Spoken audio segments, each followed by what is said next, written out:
जय हिंद दोस्तों, स्वागत है फिर से आज एक नए वीडियो में। आज का वीडियो होने वाला है यूपीएससी पीटी का जो एग्जाम होने वाला है उस एग्जाम में आप कैसे बेहतर कर सकें, कैसे अपना स्कोर इंक्रीज कर सकें। जैसा कि आप लोग जानते होंगे फ्रेंड्स, मैंने एक पहले वीडियो बनाया था जिस पे आई थिंक 8 से 9,000 व्यूज गए हैं और उन 8 से 9,000 व्यूज में बहुत सारे भाई बहनों ने हमें कमेंट भी किया है और उन्होंने हमसे कहा है कि भाई एक वीडियो बनाए, इस टॉपिक पे वीडियो बनाइए कि अब बचे हुए दिनों में हम कैसे तैयारी को करें।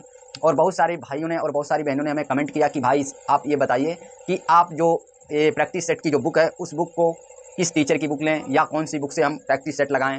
तो आज सारे ही डाउट क्लियर होंगे मेरे भाई और बहनों के, तो बने रहिएगा वीडियो में और वीडियो को अंत तक देखिएगा। और सबसे पहले मेरी आपसे एक रिक्वेस्ट है कि अगर आप चैनल पे पहली बार विजिट किए हैं तो प्लीज़ आप हमारे चैनल को सब्सक्राइब जरूर कर लें, ताकि जब भी मैं कोई नया वीडियो अपलोड करूँ तो सबसे पहले उसका नोटिफिकेशन आपके पास पहुँचे। तो चलते हैं, वीडियो को चालू करते हैं, यानी स्टार्ट करते हैं, ताकि हमारा जो कीमती वक्त है वो जाया ना हो जाए। तो स्टार्ट करते हैं वीडियो को बिना देरी के। देखिए फ्रेंड्स, यूपीएससी जो पीटी का एग्जाम है इसको लेकर अभी लगभग 15 दिन आपके पास बचे हुए हैं, 15 दिन। और इन 15 दिन को आपको कैसे बेस्ट यूटिलाइज करना है, यानी कैसे आप इन 15 दिन को जो है अपना बेस्ट दे सकते हो, यानी 15 दिन में अपनी तैयारी को कैसे धार दे सकते हो। मैं तो मानता हूं अगर इन 15 दिन में आपने मेरे कहने से मेरे अकॉर्डिंग तैयारी कर ली तो आपका स्कोर चाहे कितना ही आता हो, चाहे 30 आता हो, चाहे 40 आता हो, चाहे 50 आता हो, चाहे 60, आप जरूर बेहतर कर जाएंगे।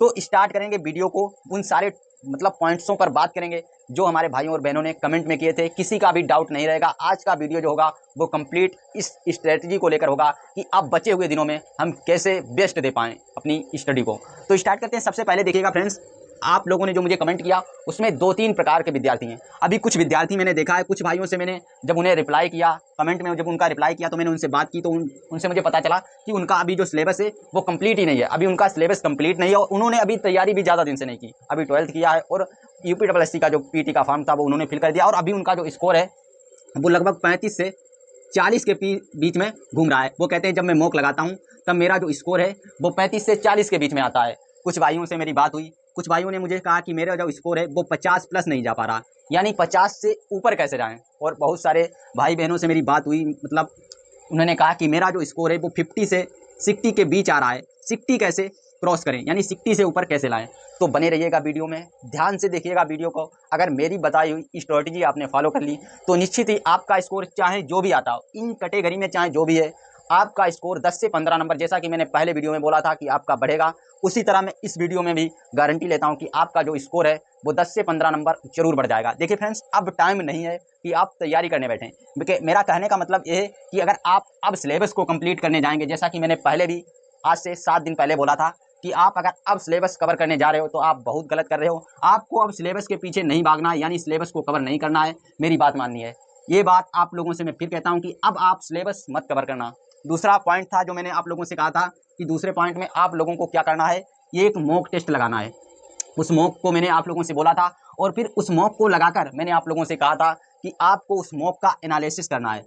जब मैंने कहा था कि उस मॉक का एनालिसिस करना है, आपको उस मॉक का एनालिसिस करना है, मैंने आप लोगों से ये भी बोला था। ये मेरा दूसरा पॉइंट था। और तीसरा पॉइंट था जो मैंने बोला था कि आपको जो भी आपका वीक पॉइंट है, यानी जो भी आपका वीक टॉपिक था, उस वीक टॉपिक को आपको रिवाइज करना है। और जिन भी हमारे भाई और बहनों ने ये सारे स्ट्रेटजी को फॉलो किया था, इन सारी बातों को ध्यान में रख के तैयारी की थी, और उन सारे भाई बहनों ने मुझे बताया कि मेरा जो स्कोर है वो 10 से 15 नंबर इंक्रीज हो गया। लेकिन अभी जो है वो मेरा स्कोर काफ़ी हद तक जो मैं करना चाहता हूं, जैसे 60-70, वो नहीं पहुंच पा रहा है। तो भाई आप उस पर एक वीडियो बनाइए। तो मैंने उसी को लेकर ये वीडियो बनाया है और इस वीडियो में मैं आप लोगों को कंप्लीट वो स्ट्रेटजी बता दूंगा जो मैंने अपने एग्जाम टाइम पे की थी और अभी मैं कर भी रहा हूं। देखिए फ्रेंड्स, अब मैं स्टार्ट करता हूं वीडियो को। ये तो मैंने पहले जो कहा था वो उसका मैंने आप लोगों को ओवरव्यू दिया कि मैंने 15 दिन पहले जो वीडियो बनाया था, 7 दिन पहले, उसमें मैंने आप लोगों से कहा था कि आपको क्या क्या करना चाहिए ताकि आपका स्कोर बढ़े।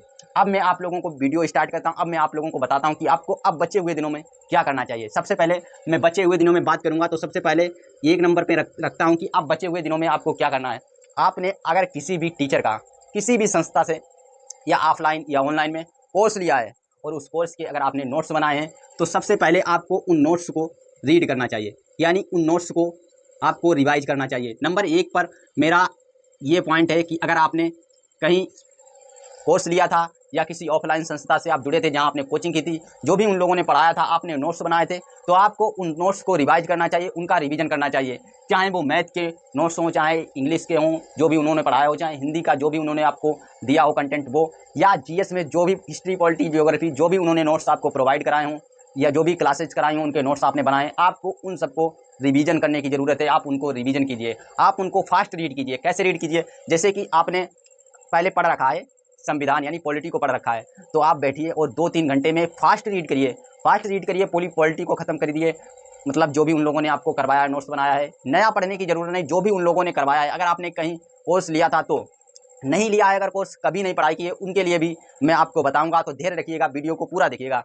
देखिए, मैंने आप लोगों से कहा कि अगर आपने किसी संस्था से या किसी कोचिंग से ऑनलाइन या ऑफलाइन कोर्स लिया था और उस कोर्स के आप लोगों ने अपने हैंड रिटन नोट्स बनाए थे या उस संस्था ने आपको नोट्स प्रोवाइड करे थे, तो मैं आप लोगों से रिक्वेस्ट करता हूं कि आपको फर्स्ट अपने नोट्स को रीड करना है, यानी अपने जो भी नोट्स है उनको रिवाइज करना है, यानी रिवीजन करना है। नंबर 2 पर मैं आप लोगों से कहूँगा कि 2 नंबर पर आपको क्या करना है, जब आपका रिवीजन हो जाए तो सबसे पहले आपको क्या करना है, आपको ये देखना है, एक मॉक लगाना है और उस मॉक को लगाना है, उस मॉक को लगाना है। ये एक दिन में डेली करना है, ये हर दिन करना है। जैसे कि मैंने कहा आपसे, आपको एक मॉक लगाना है और उस मॉक में क्या होता है, आपके मानते हैं कि मान लिया मैंने आपके 35 से 40 के बीच में नंबर आ रहे हैं या 40 से 50 के बीच में नंबर आ रहे हैं, जो भी भाई जिस भी कैटेगरी में हो, मैं इधर नंबर लिख रहा हूँ, अपने आप को समझ लीजिएगा, या 50 से 60 आपके नंबर आ रहे हैं। और बहुत सारे मेरे भाई ऐसे भी होंगे जिन्होंने कई साल से तैयारी की होगी, तो उन भाइयों के नंबर 60 से 70 के बीच भी आ रहे होंगे। आई होप, मैं आशा करता हूँ इस कैटेगरी के जो भी हमारे भाई बहन हैं वो इस कैटेगरी से मतलब जो भी होंगे वो समझ लेंगे कि मैं कहना क्या चाहता हूँ। अगर आपके नंबर 35 और 40 के बीच में आते हैं तब भी आपको डिमोटिवेट होने की ज़रूरत नहीं है। अगर आपके नंबर 40 से 50 आते हैं तब भी आपको डिमोटिवेट होने की ज़रूरत नहीं है। 50 से 60 या 60 से 70 आ रहे हैं तब भी आपको मतलब डिमोटिवेट होने की ज़रूरत नहीं है। क्यों नहीं है, मैं उसका रीज़न बताऊँगा आपको। देखिए फ्रेंड्स, आपने ये जो मॉक दिया है ना, हो सकता है ये मॉक हार्ड हो, ये मॉक हो सकता है इसमें आपके 30 से 40 नंबर आ रहे हैं, हो सकता है ये मॉक हार्ड हो, और जो आपके एग्ज़ाम में जो पेपर आएगा हो सकता है वो नॉर्मल हो, या मतलब ज़्यादा इजी भी ना हो या ज़्यादा मॉडरेट भी ना हो, और ये जो टेस्ट है ये हार्ड हो। तो आपको डिमोटिवेट नहीं होना। जब आपका मॉक में जब आप मॉक लगाएंगे, जब आपके 35 से 40 या 40 से 50 नंबर आएंगे, तो आप क्या कीजिए, आप इस मॉक को देखकर इग्नोर मत कीजिए। आप मानते हैं आपके 35 नंबर आए या 40 नंबर आए या 50 आए, फिर आपको क्या करना है, इस मॉक का एनालिसिस करना है। मानता हूं आप अपने सही जो प्रश्न हो गए उन सही प्रश्नों को स्किप कर सकते हो, लेकिन मैं आपसे कहता हूं जो प्रश्न आपसे एग्जाम में मॉक टेस्ट देते टाइम नहीं सॉल्व हुए थे, आप उनको इग्नोर नहीं कर सकते। तो नंबर 1 पे मैंने रखा है जो आपने मॉक अटेम्प्ट करते टाइम जो क्वेश्चन सॉल्व किए थे और जो आपसे नहीं हुए थे, चाहे हिंदी, इंग्लिश, मैथ, रीजनिंग, जिस भी सब्जेक्ट के हों, आपको उनको देखना है। देन उसके बाद में नंबर 2 पे मैं देखता हूं कि जो भी क्वेश्चन हमने सॉल्व किए थे लेकिन वो बाय मिस्टेक मेरी कैलकुलेशन या मेरी थिंक जो मतलब जो भी होता है ना, एक जैसे 2 ऑप्शन लगने लगते हैं तो उसमें हो जाता है गड़बड़। तो जो भी उस तरीके के क्वेश्चन थे जो हमारे गलत हो गए थे, तो उन क्वेश्चनों को भी हमें, जो गलत हुए थे उनको भी हमें इग्नोर नहीं करना है, उनको भी हमें ज़रूर देखना है। तो इनका एनालिसिस करना है और इन्हें एनालिसिस करके इनको किसी ना किसी, अभी 10 से 15 दिन हो गए, आप 10 से 15 दिन में आप 10-15 पेज ले लीजिए। आप अगर एक मॉक लगाएंगे ना, तो एक मॉक पर देखिए, मैं फ्रेंड्स आप लोगों को दिखाता हूँ किस तरीके से। जैसे कि मैंने एक मॉक दिया और उस मॉक में क्या हुआ, मेरे क्वेश्चन गलत होने लगे, मेरे क्वेश्चन हो गए गलत और गलत हुए और कुछ क्वेश्चन मुझसे नहीं बने। तो मैंने क्या किया, मैंने एक इस तरीके का पेज लिया, जो फोटो कॉपी करने वाला पेज होता है, उस तरीके के आप 10-15 पेज ले सकते हैं। और जो भी क्वेश्चन मुझसे हल नहीं हुए थे वो क्वेश्चन मैंने इस तरीके से लिख लिए, और इस तरीके से लिखकर इसे आप रख लीजिए, और जब भी आपको टाइम मिले इसे रिवाइज कीजिए। एक दिन में नहीं तो हर तीसरे दिन रिवाइज कीजिए, हर तीसरे दिन, हर दूसरे दिन रिवाइज कर लीजिए, या अगर आपको ज़्यादा दिन तक याद रहता है तो आप वीकली रिवाइज कर लीजिए। लेकिन 10 से 15 दिन आप इस तरीके से आप जो भी क्वेश्चन लिखते हैं उसे इग्नोर नहीं कर सकते। तो ये मैंने आप लोगों को कहा कि आप अगर आपसे क्वेश्चन गलत भी होता है तो आप उसे पढ़िए, उसे रीड कीजिए, उसे सोल्व कीजिए। अगर कोई मैथ का क्वेश्चन एक बार आपसे बाय मिस्टेक गलत हो जाता है तो आप उसे दोबारा सोल्व करिए, अपनी रफ कॉपी पे करिए या अपनी नोट्स कॉपी पे करिए या किसी पेज पर करिए। तो ये था हमारा दूसरा पॉइंट, जो भी हमारे भाई हैं वो लोग याद रखेंगे। तीसरा है, जिन भी भाइयों ने कहीं कोर्स नहीं लिया था, आज तक उन्होंने कोर्स नहीं लिया, सेल्फ स्टडी की है अपनी जिस भी बुक हो, या आपने जो भी अपने यूट्यूब से या किसी से भी पढ़ के नोट्स बनाए हों, या किसी प्रैक्टिस बुक से प्रैक्टिस की हो, अपने नोट्स बनाए हों। अगर आपने नोट्स बनाए तो बहुत बेहतर है कि आप अपने नोट्स को स्वयं रीड करें। अपने नोट्स से जितना जल्दी से रीड होता है, याद होता है, उतनी जल्दी आप दूसरे के नोट्स से पढ़ेंगे तो आपको याद नहीं होगा। ये आप भी जानते होंगे, ये हम भी। तो आपको मैं सजेस्ट करूँगा, अगर आपने अपने नोट्स बनाए हैं, आपने अभी तक अपने नोट्स आपके पास हैं, तो आप उन्हें आप अपने आप रीड कीजिए। अगर आपके पास बाई चांस नोट्स नहीं है, तब आप क्या करें, आपने कभी ना सिलेबस पूरा किया है, ना आपने कभी कोचिंग ली है, ना आपने कभी किसी ऑनलाइन लेक्चर लिया है। तो अब आप क्या करें, आपने तैयारी ही नहीं की है, अब आप 10-15 दिन रह गए, अब आप एग्ज़ाम हॉल में जाकर कैसे बेहतर से बेहतर मतलब स्कोर कर सकते हैं। मैं उन लोगों के लिए भी ये बात बोल रहा हूँ। तो उनको क्या करना है, सबसे पहले वो क्या करें, मैं सजेस्ट करूँगा 2-3 यूट्यूब पर ऐसे लेक्चर हैं या 2-3 यूट्यूब पर ऐसी जो क्लासें करवा रहे हैं, जैसे यूट्यूब चैनल हैं। जैसे आप लोग जानते हो कि एक आर डब्ल्यू ए भी यूपीपीएससी पीटी को लेकर जरूर मैराथन क्लासेस करवाएगा, और मैराथन क्लासेस करवाएगा। और इससे पहले अगर आप देखना चाहते हैं कि मैराथन क्लासेस जो वो आती हैं, ये एक मतलब कवर करवाते हैं, 6-7 घंटे की क्लासेज आती हैं। जैसे कि आर डब्ल्यू ए ये कोई प्रमोशन नहीं है, ये कोई प्रमोशन नहीं, ये मैं सिर्फ इसलिए बता रहा हूँ, आप जिस भी टीचर से, आप जिस भी संस्था यानी जिस भी यूट्यूब चैनल्स पर जिस भी जो भी पढ़ा रहा है, जिससे भी पढ़ना चाहो, जिससे आपको अच्छा लगता है आप उससे पढ़ सकते हैं। जैसे मैंने आर को बोला, आर पर जो लेक्चर मैराथन क्लासेस पढ़ी हैं, जैसे जीएस की हो गई, तो जीएस का रोल ज़्यादा, जीएस में 50 नंबर का आएगा, करंट और जीएस, तो 50।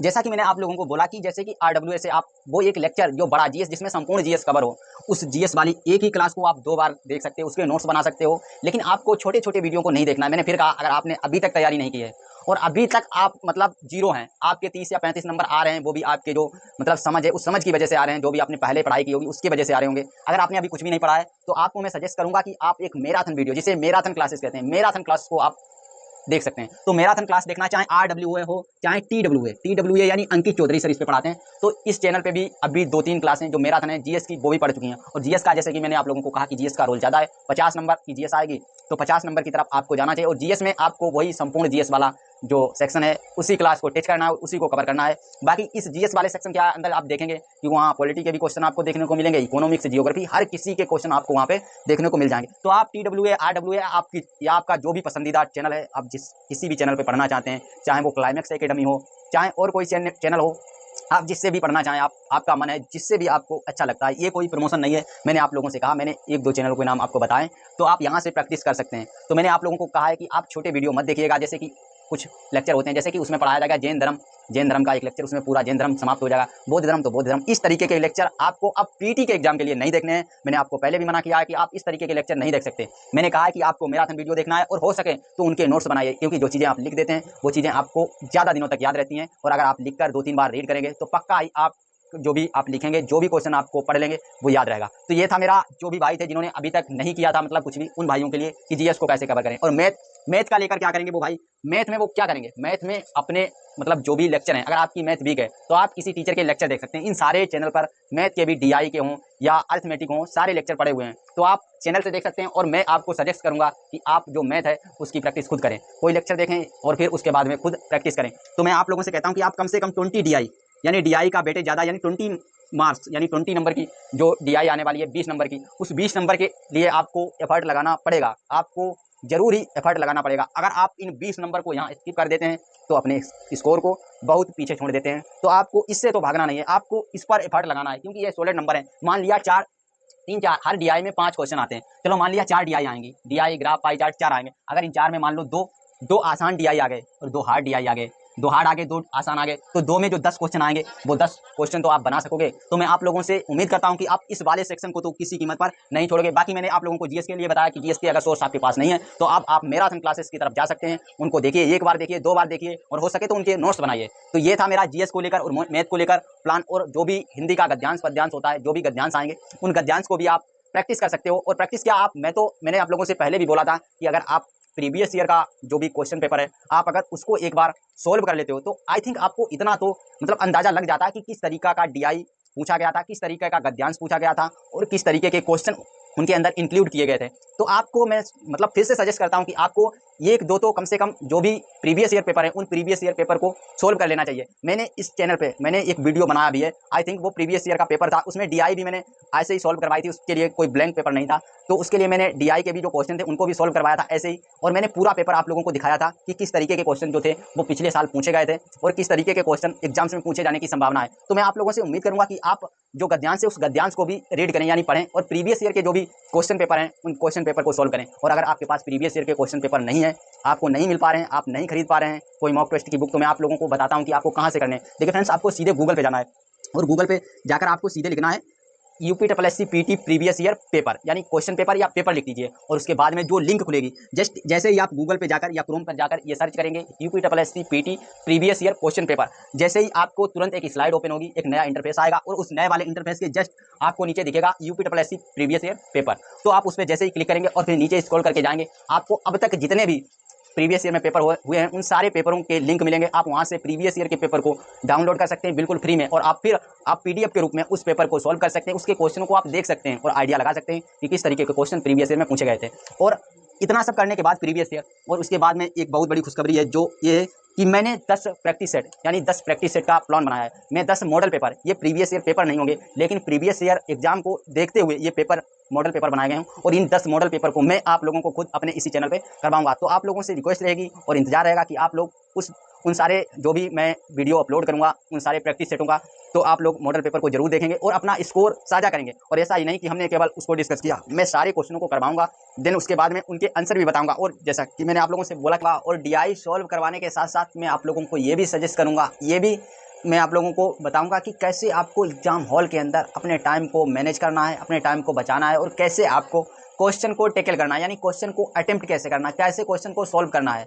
और मैं ये सारी बातें आपको प्रैक्टिस सेट यानी मॉडल पेपर करवाते समय बीच बीच में सिखाता रहूँगा कि किस तरीके से आपको इस क्वेश्चन को सॉल्व करना था, किस तरीके से आपको ऑप्शन एलिमिनेट करना है, किस तरीके से अगर आपको क्वेश्चन नहीं आता है तो फिर भी आप उसके आंसर को अपने मतलब थोड़ा सेंस लगाकर अटेम्प्ट कर सकते हो। तो इन सारे जो भी ये बातें, इन सारी बातों को मैं जब आपको मॉडल पेपर हल करवाऊंगा उस समय बताता रहूँगा। जैसे कि मैंने आप लोगों को इतनी सारी बातें बताई, जिसमें मैंने आप लोगों को बताया कि आपको क्या करना है, आपको अपनी नोट्स रीड करना है। देन उसके बाद में बताया कि मॉक टेस्ट को छोड़ना नहीं है, मॉक टेस्ट आपको डेली देना है। अगर आपको नहीं पता है कि मॉक टेस्ट कहाँ से दें, तो बहुत सारी एप्लीकेशन है, आप टेक्स्ट बुक पर इंस्टॉल करके देखते हैं, लेकिन टेक्स्ट बुक पर यह है कि आपको पास मांगा जाएगा। अगर आपके पास पास लेने की क्षमता है, अगर आप 200-150 रुपये का पास ले सकते हैं तो ले ले, अगर नहीं लेना चाहते तो कोई बात नहीं, इसे छोड़िए। टेक्स्ट बुक पर भी PT के मॉक टेस्ट मिलते हैं। RWA एप्लीकेशन हमारा फ्री में जो है वीकली मॉक टेस्ट देता है, आप उन मॉक टेस्ट को, TWA हमारा फ्री वीकली टेस्ट देता है, आप उसको उस पर भी दे सकते हैं। एग्जामपुर एप्लीकेशन को डाउनलोड कीजिए, एग्जामपुर एप्लीकेशन को डाउनलोड कीजिए, और एग्जामपुर पर भी UPSSC PT का आप वीकली मॉक होता है, वो भी वहाँ भी आप फ्री में दे सकते हैं। यानी इतने सारे सोर्स हैं जहाँ से आप फ्री में मॉक टेस्ट दे सकते हैं। और बहुत सारी एप्लीकेशन है, जैसे कैरियर बिल है, और हमारा जो भी अड्डा का जो भी है वो उस पर भी होगा। मतलब जितने सारे ये एप्लीकेशन, इन सारे एप्लीकेशनों पे आपको UPSSC PT का जो मॉक टेस्ट है वो देने को मिल जाएगा। अगर आपके पास ऑनलाइन मतलब नहीं आप दे पा रहे हैं, अगर ऑनलाइन आप नहीं देना चाहते, तो आपके पास कोई बुक हो तो आप उस बुक से ऑफलाइन टेस्ट दीजिए, उसके बाद ऑफलाइन एनालिसिस कर लीजिए। लेकिन अगर मैं आप लोगों को सजेस्ट करूंगा कि आप ऑफलाइन तो दीजिए ही, आप ऑफलाइन तो एक प्रैक्टिस से डेली लगाइए, और टाइम मिले तो 2-3 दिन में एक बार आप ऑनलाइन एक मॉक टेस्ट जरूर लगाएं। क्योंकि ऑनलाइन में आप लोगों से इसलिए बोलता हूँ क्योंकि ऑनलाइन में आपको ये लगता है कि आपको अंदाज़ा लगता है कि आप कहाँ पर मतलब स्टैंड कर रहे हैं। जब आप ऑनलाइन देंगे वहाँ पे मान के चलो आपने मॉक दिया, वहाँ पे 10 के बच्चों ने पहले से ही उस मॉक को दे रखा है, और उस 10 के में जब आप अपनी रैंक को देखेंगे कि मेरी रैंक क्या है, मेरा स्कोर क्या है। देखिए फ्रेंड्स, अगर आपका स्कोर बहुत कम आ रहा है तो आप इस 10 के वाली रैंक में देखेंगे आपकी जो रैंक होगी वो बेहतर होगी। यानी अगर रैंक कम, अगर नंबर कम है और रैंक अच्छी है तो जान जाना कि वहाँ पे जो मॉक टेस्ट था वो मॉक टेस्ट थोड़ा मॉडरेट था, यानी कठिन था। इसीलिए जो आपका स्कोर है वो कम होने के बावजूद भी आपकी जो रैंक है वो अच्छी आ रही है। अगर 10,000 बच्चों में आप जो भी जिस भी चैनल पे दे रहे हैं, अगर 10,000 बच्चों के बीच में आपकी रैंक 1,000 या 1,500 के बीच में आ रही है, तो आप समझिए कि आप एक सेफ जोन के अंदर हैं, आप बेहतर कर पा रहे हैं। यानी 1,000 बच्चों के बीच में 10-1500 की रैंक लाना एक अपने आप में अच्छा स्कोर है। तो आप इस तरीके से अपनी तैयारी को जांच सकते हैं, अंदाज़ा लगा सकते हैं कि आप किस स्टेज में हैं। बाकी मैंने आप लोगों को ये सब बताया कि आपको नोट्स रिवीजन करना है, मॉक टेस्ट डेली देना है, DI पे आपको फोकस करना है, और साथ में मैं यहाँ पे लिख देता हूँ DI के बाद में आपको गद्यांश, जो गद्यांश होता है हिंदी में, उसमें भी 10 क्वेश्चन आते हैं। गद्यांश वाले पोर्शन को भी आपको नहीं छोड़ना है, तो गद्यांश को भी आपको पढ़ के जाना है। आपको प्रीवियस ईयर के गद्यांश को मतलब लगाना है, आपको देखना है कि किस तरीके के क्वेश्चन गद्यांश से पूछे जा रहे हैं। तो उसी तरीके से जब आप इन सारे पहलुओं पर फोकस करेंगे ना, तो आपका जो कॉन्सेंट्रेंट है, जो आपके क्वेश्चन को सॉल्व करने की जो एक टेक्निक है, वो ऑटोमेटिकली आ जाएगी और आप अच्छा स्कोर कर पाएंगे। तो इतनी सारी बातें मैंने बताई, और ये सब करने के बाद फिर मैं 7 डेज के बाद, 7 दिनों के बाद फिर मैं एक वीडियो बनाऊंगा, और उस वीडियो में मैं आप लोगों से फिर मतलब पूछूंगा कि आप लोगों का स्कोर इंक्रीज हुआ या नहीं। अगर आपने ये सारी हमारी बातें जो भी मैंने बताई इस स्ट्रेटजी को फॉलो कर लिया तो मैं निश्चित ही कहता हूं कि आपका जो स्कोर है वो 10 से 15 नंबर, आप चाहे जिस भी स्टेज पर हों, चाहे आप 35 से 40 के स्टेज पे हों या 40 से 50, 50 से 60, 60 से 70, आप जिस भी स्टेज पे हैं, अगर आपने ये मेरे बताए हुए फार्मूलेज यानी मेरी बताई हुई टेक्निक यानी मेरी बताई हुई स्ट्रेटजी फॉलो कर ली तो आपका जो स्कोर है वो निश्चित ही 10 से 15 नंबर बढ़ जाएगा। और मैं इंतज़ार करूंगा आप लोगों की कमेंट का कि आप लोगों का स्कोर बढ़ा या नहीं बढ़ा। आप लोग हमें कमेंट करके ये ज़रूर बताइएगा कि आपने जो भी हमें स्ट्रेटजी बताई थी उस स्ट्रेटजी से आपकी जो तैयारी है उस तैयारी को एक नई दिशा, एक नई धार मिली या नहीं मिली। तो इंतज़ार रहेगा इन सारे पहलुओं का, इन सारी बातों का। और मिलूंगा मैं किसी नए वीडियो के साथ जल्दी ही। और कल सुबह 6:30 से 7 बजे के बीच में हमारा जो पहला मॉडल पेपर आएगा उस मॉडल पेपर को ज़रूर देखिएगा और कमेंट जरूर कीजिएगा कि मॉडल पेपर कैसा है। देखिए फ्रेंड्स, मॉडल पेपर बहुत ही शानदार है मेरे नज़रिए से, जैसे कि मैंने उसे देखा। अगर मुझे उसमें क्वालिटी नज़र नहीं आती तो मैं वो मॉक टेस्ट आपको नहीं कराता जो मैं कराने जा रहा हूँ। तो उम्मीद रहेगी उस आपके एक प्यारे से कमेंट की, जिससे मुझे मोटिवेशन मिलेगा और आप लोगों को सफलता। तो जय हिंद दोस्तों, मिलते हैं कल सुबह 7 बजे नए वीडियो के साथ।